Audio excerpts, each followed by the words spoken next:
안녕하세요, 여러분. 저는 소라입니다. And I'm Ed, and you're listening to the Vamos a Jeju podcast.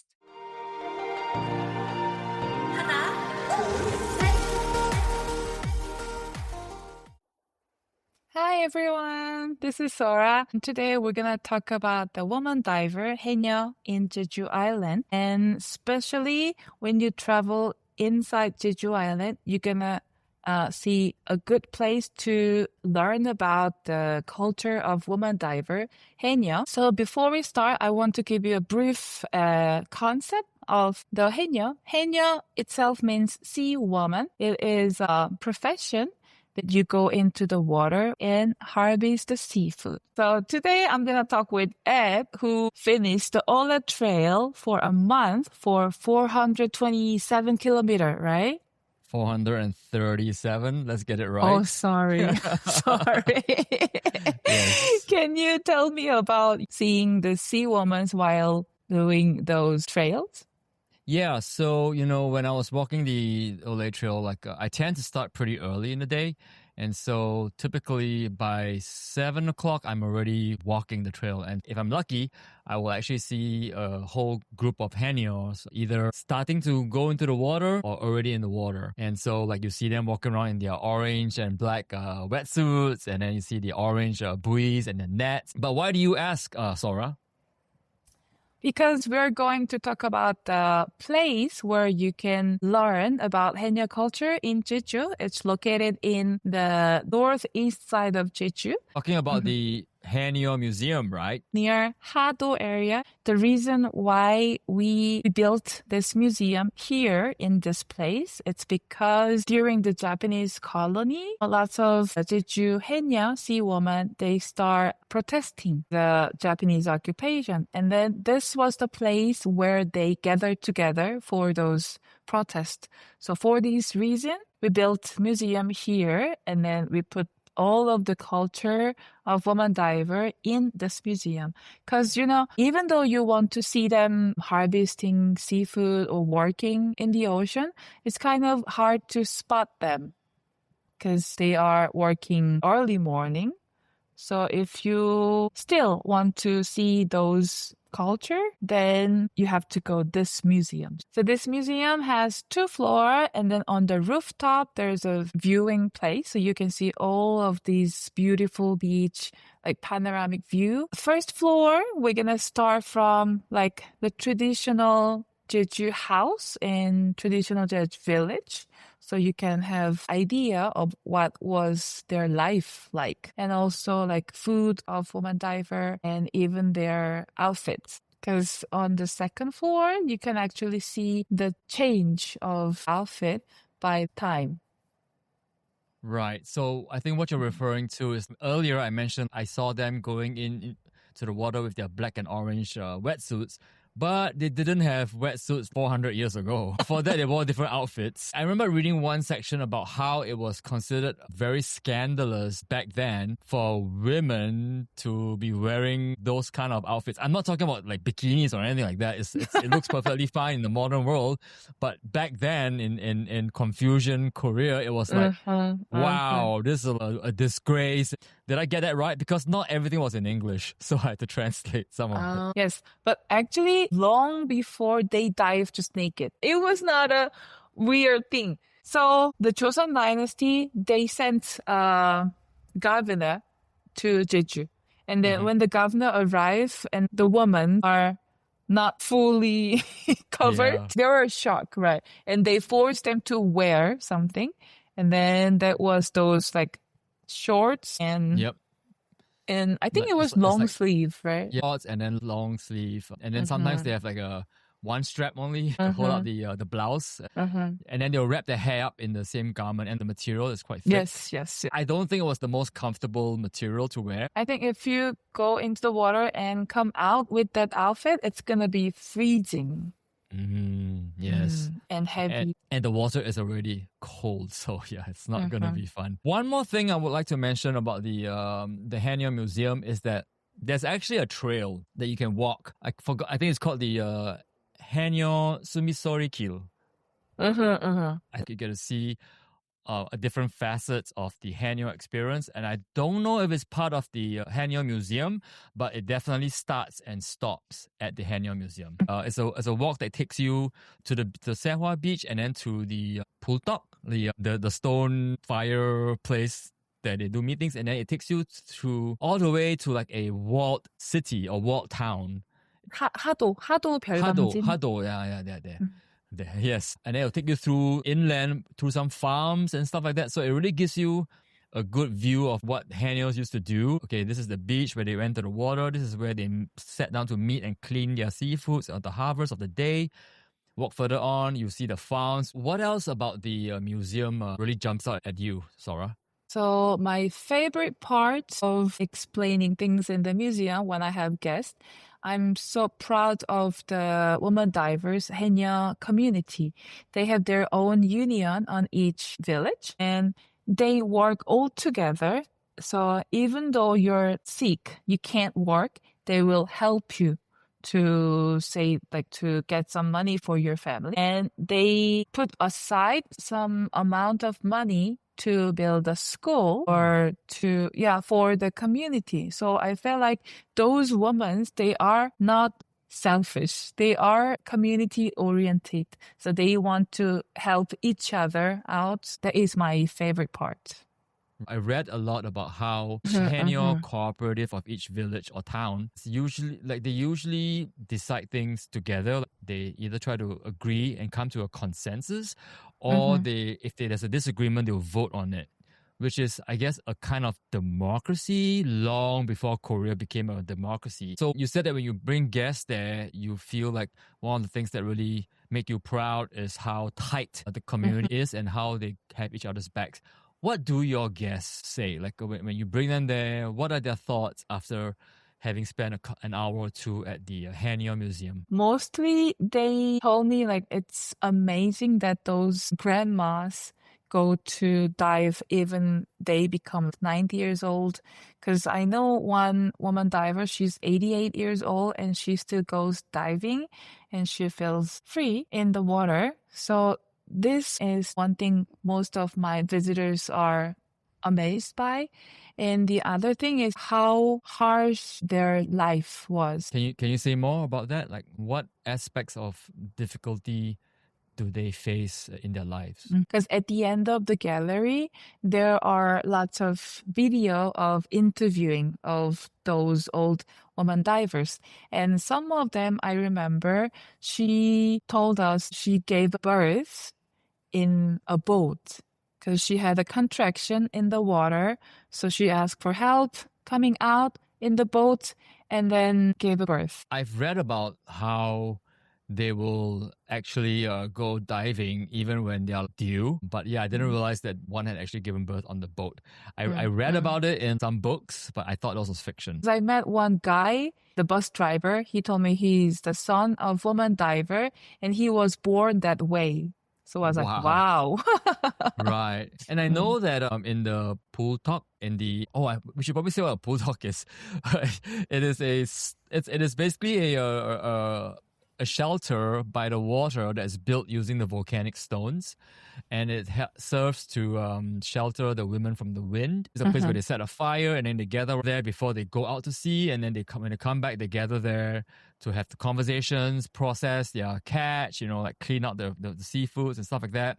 And in the older days, they even have their children there, maybe mothers will nurse their babies with breast milk. Like it's all done in that women and children only place. Then they go home and next day it starts all over again. They rarely rest. And on top of that, they need to do their house chores, go then their job, and then maybe come home and do house chores again.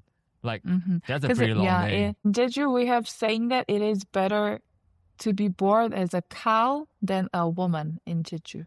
Because Jeju woman works more than cows. So where are the men? Where are all the men? Like if the women are doing the house chores and the diving and the food and all that and looking after the children, what do the men do?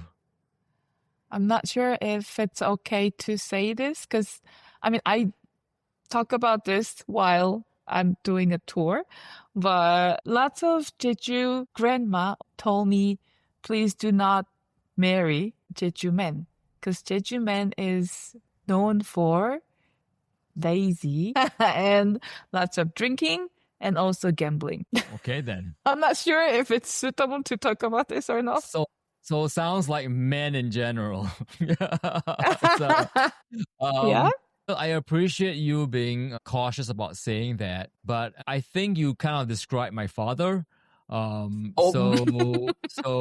without getting too much into details, what you said resonates with me. I definitely come from a line of both my father and my grandfather could have been Jeju men, and and so that I've definitely worked very hard to to not have it continue from me down to my sons. But yeah, that resonates with me and that hits home. So like I guess my mom could have been a Haenyeo because she worked really hard to raise my sister and I.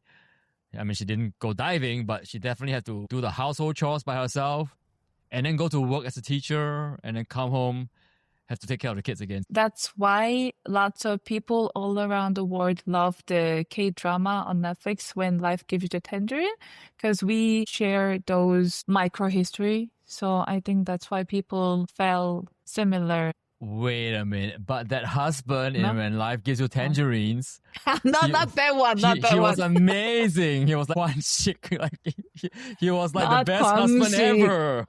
No, another one, Haksi. Oh, Huxley, the boat captain. Man, People who haven't watched the show have no idea what we're talking about. right, no idea. Okay, that's Yeah. fine. Maybe But I want to in some say future that episode, we should do an episode on When Life Gives You Tangerines. right. Much And better. I want to mention that we have lots of good men in Jeju. It's just a stereotype of like past Jeju men. Sometimes you tell me things like about the weather in Jeju changes every second. Obviously, it's not true, but it is directionally accurate. So I guess what you said about Jeju man is not absolutely true, but it is directionally accurate. I also want to talk about the bulteok, the place where the shelter where the women divers gathered together. It was also a place of education because for Haenyeo we have 3 different levels. So when you just started, they save some like easy shallow ocean for the beginners so that they can go there and then try to learn. Bulteok, they will learn all of those process, how they harvest, how they process those seafood, those kind of education also happens in that place. So the most advanced level, Sangun, they can usually go to like 20-meter dip in the ocean and then around 2 minutes. That just blows my mind because 20 meters is deeper than what new scuba divers go to. When I was a dive instructor, we will bring people to about no deeper than 18 meters on scuba gear. And these women, the sangun, the higher level people, they are going deeper already than divers. Right. Imagine this: if you're a scuba diver and you're pretty new, you're diving, and then this person comes off to your side wearing like black and No orange, oxygen. no air tank, and then she's like getting stuff, and you're like, wow, Oh my God. I'm here with my regulator and I'm breathing my air from the compressed tank, and there's this woman right here next to me. It's just I've never seen that in diving, but I can just imagine. Like, it really makes you go like, wow, I'm such a wimp. Like I need this air tank. I think that's why lots of dolphins like to come to the woman diver and then try to play with them. I remember reading something about how sometimes when the dolphins first come, from the further away, they don't know if it's a shark or a dolphin until it comes closer. Is there something that the Haenyeo do to increase their chance of coming back safely? I'm not sure for everyday diving, but we do have those blessing or like shamanistic ritual every year. So every year, like especially on February, they will do ritual for the Dragon King for their safe diving and also like safe fishing. And also there's another goddess of the wind. We also have ritual for her so she can seed lots of seafood in the ocean of Jeju. Right. And that's more about the reproduction cycle of the seafood. So like the abalones and the top shell, the kongs and all that kind of stuff. Got it. So when they do that, Sometimes they put the rice inside a paper, wrap it, Mm-hmm. and then throw this to the ocean. I'm sure that involves some alcohol too, right? Like makgeolli or something. Of course, of course. Of course, it's Korean after all. so, so We have lots okay. of traditional Jeju special Yes. traditional liquor, alcohol as well. Yeah. So you told me once that you actually did free diving. Now, was this Mhm. related to the Haenyeo or is it totally different? It's similar. What they're doing is like free diving, but they don't use those snorkel. And then they have like special mask, which is a lot more difficult to use. So I feel like why don't they use this snorkel? It's easier. But they told me the traditional one is the best for harvesting seafood. Wow. So, like, what was it like doing the free diving? Like, how deep could you go? Are you advanced level at 20 meters? No, I am just level 2, so I just did a 10-meter. Okay. Yeah, and it was really, really difficult and scared for me. Oh. So I cannot imagine how they stay in the water and then harvest the things. Ooh, Yeah. because I know how to free dive, but when I went to like Haenyeo experiences, it is very hard to spot and catch. Whoa, that sounds very interesting. What is a Haenyeo experience? So the Haenyeo experience is that some of the Haenyeo, they will teach you how to harvest the seafood and a little bit of free diving.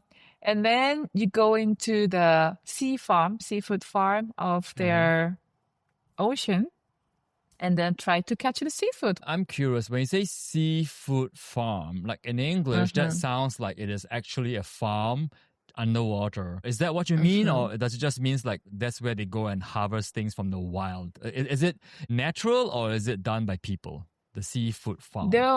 There are some places for like natural stuff, but also there's some designated ocean for woman diver union. So they Mm-hmm. put like baby abalone or baby conch, and then they grow Okay. that place. Right. Okay, got you. So you've done the Haenyeo experiences, and is this part of a school or some kind of a formal training institution? I think now in Jeju we have 2 woman diver school, and some of them have their Haenyeo experience, also like other Haenyeo Union, they have experience program.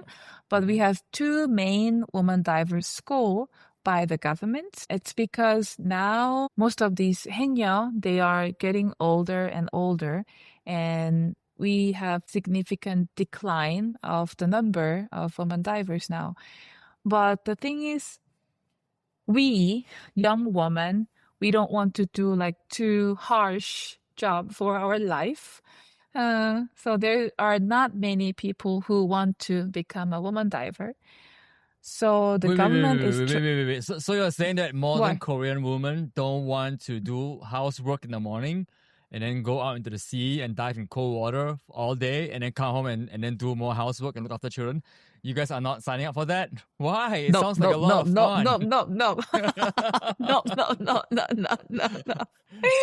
No, no, no, no, no. So I Uh, think those women in the past, they did like these hard, difficult life, and they don't want to give the same life to their daughter. mhm.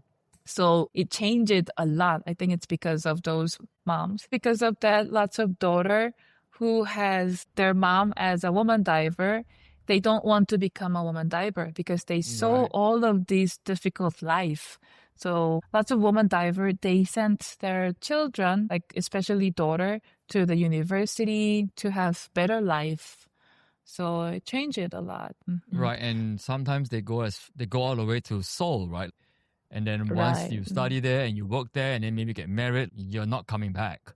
Except to visit No. on like Salal or Chuseok. How many Haenyeo are there left? Do you know? Nowadays, I think it's around 3,000, but most of them are in their 60s, 70s, 80s. 90% of them are over 60. So only 10% are like 30, 40. 50. So back in 1960s, 70s, we had like lots of haenyeo. It was a peak time. So that time it was around like 15,000 or 20,000. So why didn't you become a Haenyeo? I'm actually planning to apply this year Oh, to Women Diver School. Yeah, okay. yeah.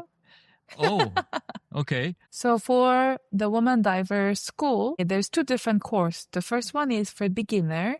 And then after finishing the course, you can apply for the second course, which is to become a professional woman diver. Mm-hmm. But the thing is, to do the beginner course is easy. But to do the second course, to be a professional, you have to be accepted by all of the members of the Woman Diver Union.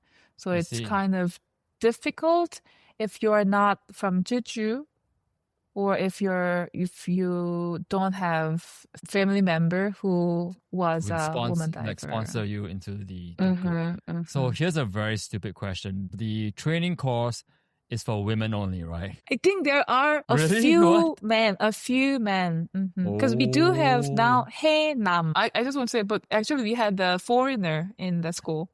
Oh, Woman. women. Yeah. Poland woman. Oh, okay. For Polish.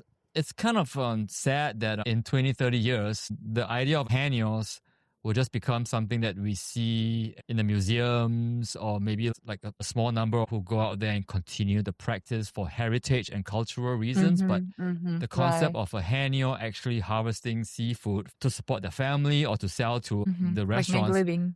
Yeah, that will stop in the next 20 or 30 years. So this really is like the last chapter, I guess, of the Haenyeo story. Whenever I take my guests to the museum, sometimes they don't know anything about woman diver. But when they come to this museum, they are so happy to learn about this new culture for them. And they are like really amazed by those women. That's why, for me anyway, the Haenyeo Museum will be one of the top 10 places that you have to go if it's your first time in Jeju. I agree, yeah.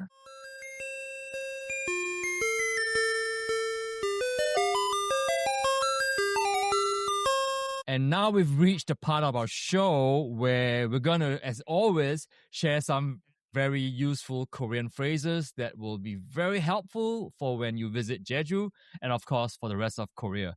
We call it Handy Korean with Sora Sam. Woo!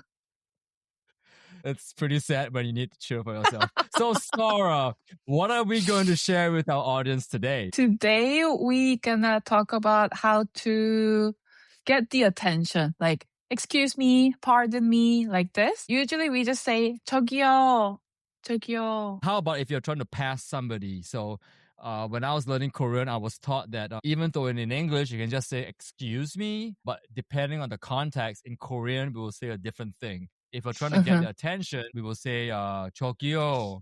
But if I'm trying to get out of a very crowded bus or train in Seoul, for instance, I wouldn't say 저기요. I would say 잠시만요.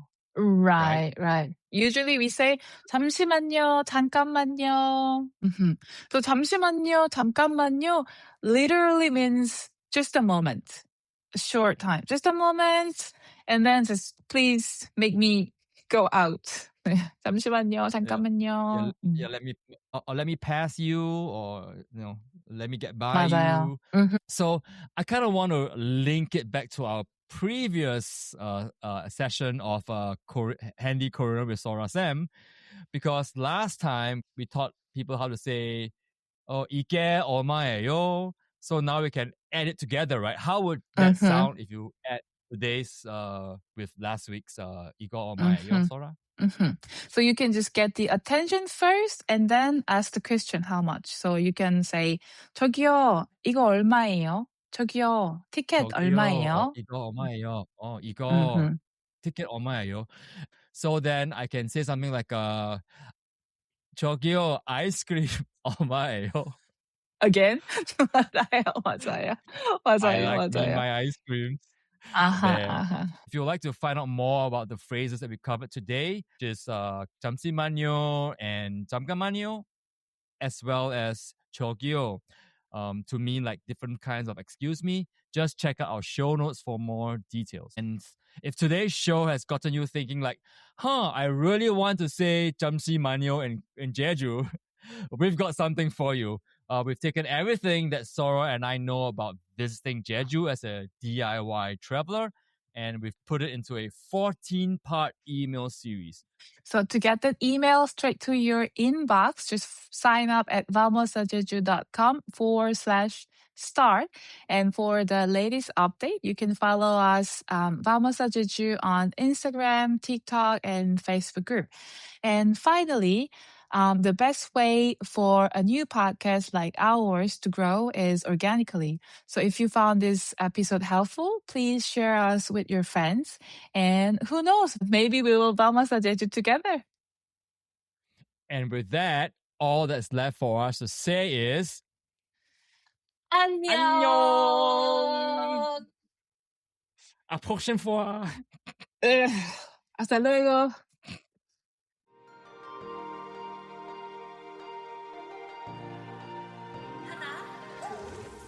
Get all our latest articles, videos, and resources on Jeju DIY travel, culture, and history at vamosajeju.com. That's VAMOSAJEJU.com. If you would like to get updates about Jeju or even Korea sent straight to your email, sign up for our dispatches at vamosajeju.com/update. And finally, the best way for a new podcast like this to grow is organically. So if you found this episode helpful, please share us with a friend. And who knows, maybe you'll Vamos a Jeju together this year. The Vamos a Jeju podcast is part of the Passport Optional Network.